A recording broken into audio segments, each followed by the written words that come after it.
Homesteaders, gardeners, and cooks. My name is Jennifer. Welcome to Miles Away Farm. Thanks for joining me in my kitchen. Today we are making a chimichurri sauce. And chimichurri is a herbs and olive oil sauce that comes from Argentina, land of all things grilled. And it's typically served over grilled meats, but it can be used for other things as well. It's lovely tossed with potatoes and roasted.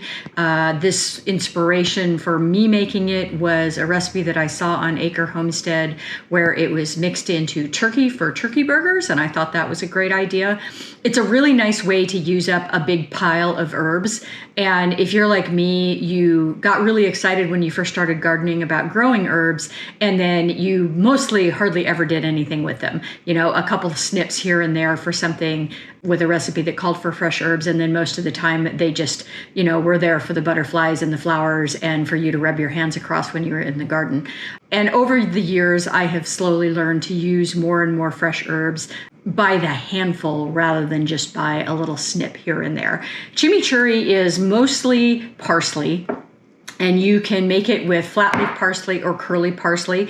By the way, flat leaf parsley, often called Italian parsley, is much more flavorful than curly parsley in my opinion. And so I always grow flat leaf rather than curly parsley. It's just a personal preference, but I really like it. You will sometimes see and sometimes not see cilantro included in the mix.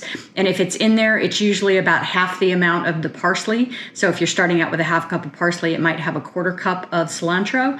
And then you always traditionally is a couple tablespoons of fresh oregano as well. So parsley and oregano are kind of non-negotiable. Those are always in there. Not a lot of oregano, a couple tablespoons is usually about what's in there. What I did for this recipe is what I do for all recipes that I don't have like what I consider my go-to, which is I just Googled a bunch of different recipes and kind of compare and contrast them from different sources that I tend to trust. So one of these was America's Test Kitchen, a couple of other random locations and things. So this is a mix of all of those different recipes, kind of mixing based on what I like. I do like cilantro, so I did put cilantro in mine. Garlic, usually pretty heavy on the garlic, is a big component. Some kind of acid. This recipe has both lemon juice and red wine vinegar. Red wine vinegar is pretty traditional, and then maybe a little lemon juice to brighten it up even more, but some kind of acid, and then a nice good quality olive oil. You will sometimes see other alliums in there, so like green onions or regular onions or shallots. That's up to you. I did put a little bit of green onion in here just because I happen to have it, and I like that little note of onion in there. And then usually red chili flakes or some kind of fresh red chili pepper. So you want a little bit of, what you're looking for is that vegetative taste from all of those herbs, especially that parsley, which doesn't have a ton of taste. You know, parsley is pretty bland.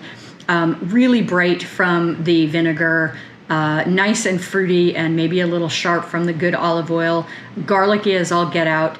A little bit of salt and pepper, and then it should have a little bit of bite. So, you know, once again, the book Salt, Fat, Acid, Heat is playing its role here. We've got salty, we've got vinegar, acid, we've got some chilies for heat. So yeah, lovely combination of things. And then you just serve this over the top of grilled meat. So it's not cooked, it's raw, and it's just drizzled over meats. Also great for just sopping up the juices with a really good piece of bread. So chimichurri sauce, a great staple for summer garden cooking. Let's get started.